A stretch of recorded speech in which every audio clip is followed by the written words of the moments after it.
Welcome.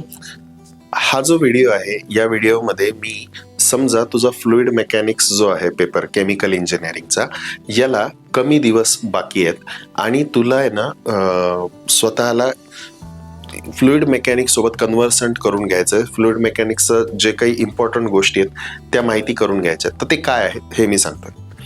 ॲपमध्ये video भरपूर ठेवलेले आहेत, भरपूर कॉन्टेंट आहे. जर तू आपलं पर्पल हॅटचं जर समजा ॲप बघितलं तर त्याच्यामध्ये फ्रॉम युनिट 1 टू युनिट 5 सगळ्या टॉपिकवरती व्हिडिओज आहेत. एवढे जर सगळे करायचे म्हटले तर it's not possible in 2-3 days. मग काय स्पेसिफिकली करायचं जेणेकरून चांगल्या पद्धतीने मार्क पडतील. सो आपण पहिली तर एक गोष्ट ठेवणार आहोत की थेरी आणि डेरिव्हेशन याच्यावरती आपण फोकस करणार आहोत.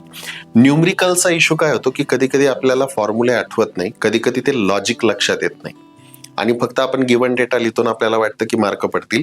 It's not possible.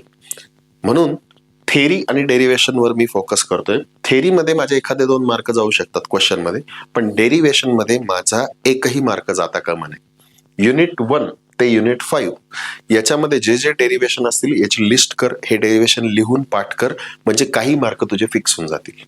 ओके, आता जाऊया युनिट 1 वरती. तुला काय करायचं शॉर्ट ड्युरेशन मध्ये. आय एम अज्युमिंग की तुझ्याकडे 3 ते 4 दिवस शिल्लक आहेत एक्झामसाठी. आता तू काय करायला पाहिजे हे सांगतोय.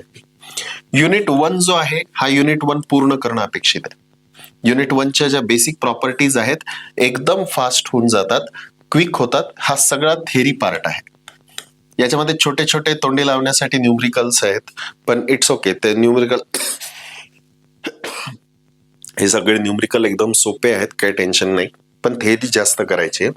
युनिट 2 जो आहे हा युनिट 2 याच्या आतमध्ये काय आहे, प्रेशरच्या बाबतीत इन्फॉर्मेशन आहे सगळी.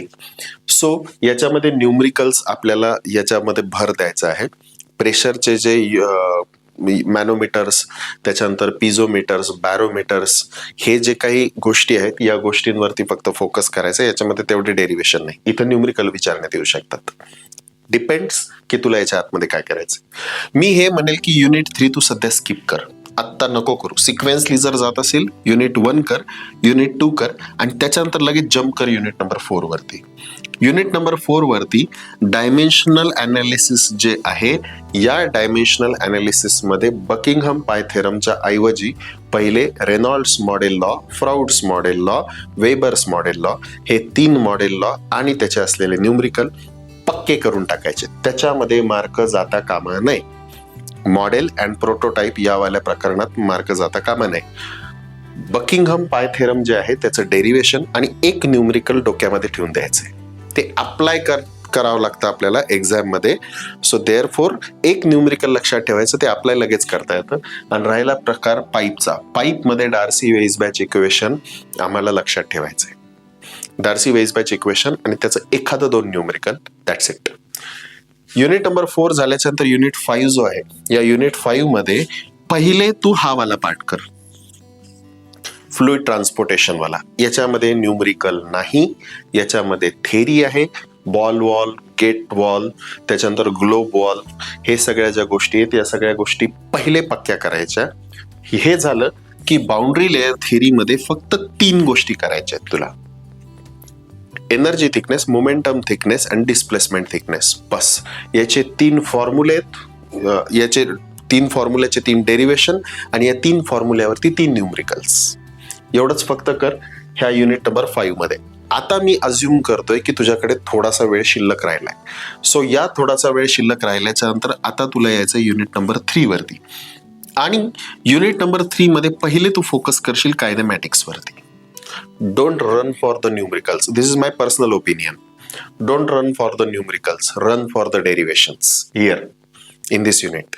आणि त्याच्यानंतर एकदा हा कम्प्लीट झाला, या युनिटमध्ये परत थेरी आणि डेरिव्हेशन याच्या मागे तुला पडायचं आहे लाईक दिस. सो जसं मी तुला सिक्वेन्स सांगितला, युनिट 1, युनिट 2, युनिट 4, युनिट 5 आणि मग युनिट 3 लाईक दिस. हे माझं ओपिनियन आहे.